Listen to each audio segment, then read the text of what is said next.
സ്കൂളിലൊക്കെ പോകുന്ന സമയത്തെ രാവിലെ എണീറ്റ് ആദ്യം പോകുന്ന അടുക്കളയിലേക്കാണ്. അന്നെന്താ രാവിലെ ഉണ്ടാക്കിയെന്ന് അറിയാൻ വേണ്ടിയിട്ട്. ഇഷ്ടപ്പെട്ടതാണ് ഉണ്ടാക്കിയതെങ്കിൽ കഴിക്കാനൊക്കെ വലിയ ഉത്സാഹമാണ്. മൂത്തവൾ സ്കൂളിൽ പോയി കഴിഞ്ഞാൽ പിന്നെ ഇളയതിൻ്റെ പിന്നാലെയുള്ള ഓട്ടമാണ് നെക്സ്റ്റ് ഡ്യൂട്ടി. റിട്ടേൺ വന്ന സാധനത്തിൽ വല്ല ഡാമേജ് ഉണ്ടോ നോക്കലും ഓർഡറുള്ള സാധനം പാക്ക് ചെയ്യുമ്പോഴൊക്കെ കൂടെ നിന്ന് പണി തന്നുകൊണ്ടിരിക്കലാണ് ഇവളുടെ മെയിൻ ഹോബി.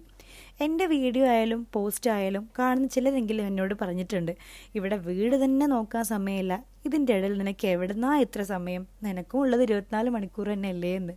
അവരെന്നെ കളിയാക്കിയതാണോ പരിഹസിച്ചതാണോ അറിയാണ്ട് ഒരു ഇളി പാസ്സാക്കി കൊടുക്കുമ്പോൾ എനിക്കെന്താ തോന്നലറിയാവോ, എല്ലാത്തിനും സമയമില്ല, വീടുണ്ട്, മക്കളുണ്ട് എന്നൊക്കെയുള്ള ഒഴിവ് കഴിവ് പറഞ്ഞിരുന്നാലേ ആ മടി നമ്മളുള്ള കാലത്തോളം അങ്ങ് നീണ്ടു പോകും. 24 മണിക്കൂർ ഒരു ദിവസം ഉണ്ടെങ്കിൽ അതൊരു 10 മിനിറ്റെങ്കിലും നമ്മൾ നമുക്ക് വേണ്ടി കണ്ടെത്താൻ ഒരുങ്ങിയിട്ടില്ലെങ്കിലേ മടി മാത്രമല്ല ജീവിതത്തിനുള്ള മടുപ്പും വരാൻ വലിയ താമസമൊന്നും വേണ്ടി വരില്ല.